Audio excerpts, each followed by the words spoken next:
Good morning. My name is Simon. I'm here in San Francisco, but as you can tell from my accent, I am an Englishman. And I grew up in England where when I got out of bed, my father would have the radio on, and then we'd get in the car to go to school, and the radio was on in the car. He would pick me up from school, and the same radio station was on. We would get home, and the radio was on, and we would eat dinner, and the radio was on. The radio was a integral part of my childhood. The jingles that are on the radio, the DJs were sort of burned into my memories of everything that happened to me in that house.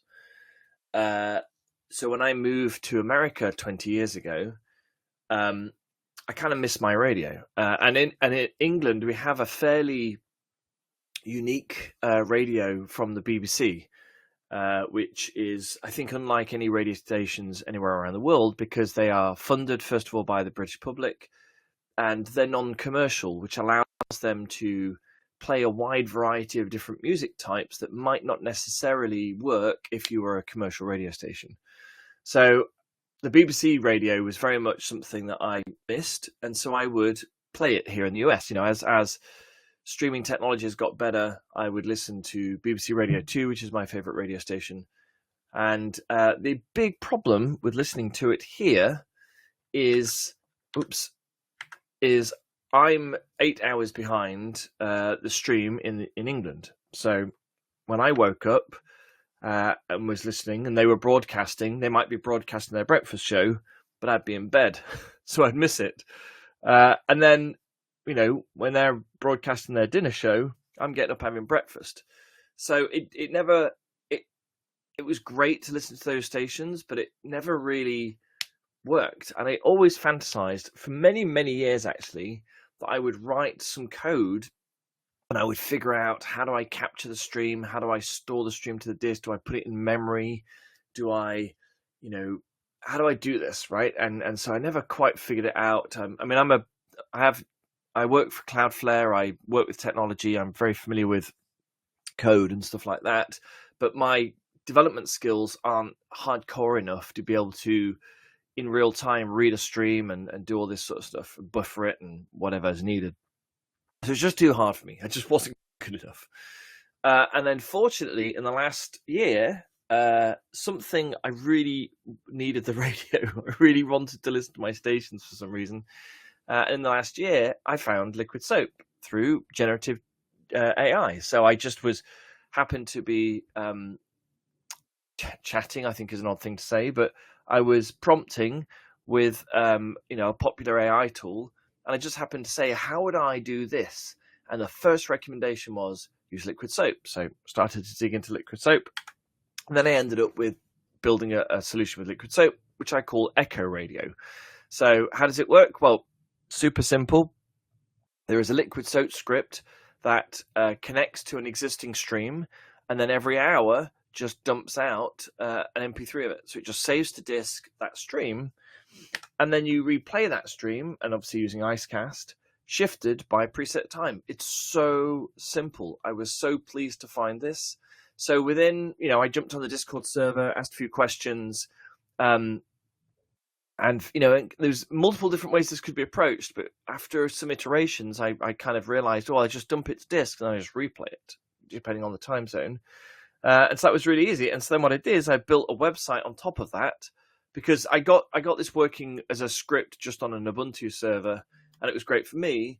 But I kind of wanted to add a couple of stations into it, and I thought, I wonder if anybody else wants this. So I wrapped the whole thing up in a Python Flask website, where you can then basically configure these scripts and then kick off processes on the server.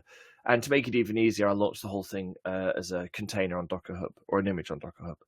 So this is so the website basically allows you to add a stream, choose the two time zones. So what is the time zone of the stream it's coming from? What is the time zone you want it played back in? And then you add the stream, it records it, Icecast broadcasts it, easy peasy. So let's take a look. Switch to another tab here. Oops, oh dear, that's my work tab. Oh, crumbs, I'm getting all the wrong browsers. Here we go. visual code. All right, so let's do it this way. This is probably better. There we go. And zoom in. Okay, so this is my own instance here, echoradio.thorpevillage.com. That's my own domain. And you can see I've got a bunch of streams running. I can play these, probably can't hear them. So let's go take a look at the back end. Remember my password.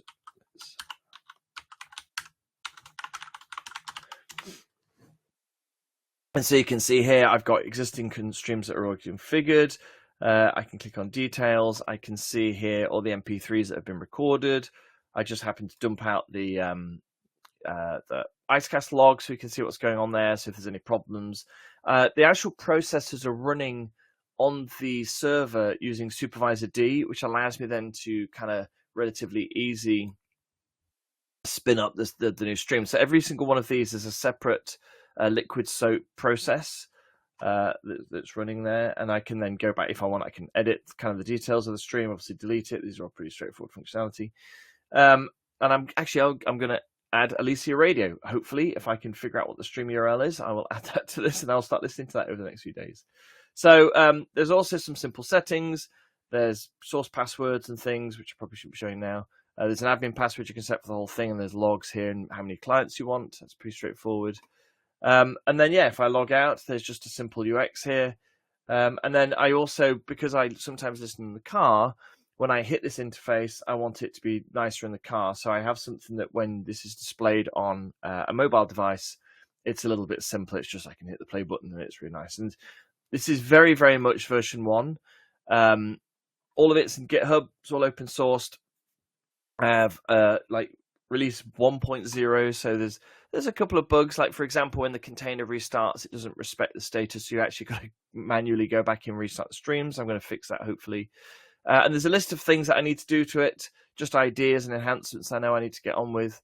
But the whole thing is available in GitHub. And like I say, there is a Docker image on Docker Hub, which means it's pretty straightforward to launch your own instance. Go back to my presentation. And that's it. Actually, that was very quick. I know you guys are running over time, so hopefully I've been able to crawl back a few minutes for you. Thank you very much, Simon. Yeah, Romain, did you have something to? No, I wanted to say thank you and take your time. That was pretty amazing. I enjoyed it a lot. Yeah. So if anybody out there actually is a bit handy with Python or knows Liquidsoap any better, cough, cough, Roman Sam, I really would like somebody to review what I've done. So, I'd be great if you could go take a look at that GitHub project, because I don't know if I've written my Liquidsoap script in an efficient manner. So I would like to, I'd love to improve that. I'm actually going to be on vacation for the next couple of weeks, so I have some time to go hopefully address all my Python Flask issues, but also hopefully get some feedback on the Liquidsoap script issues.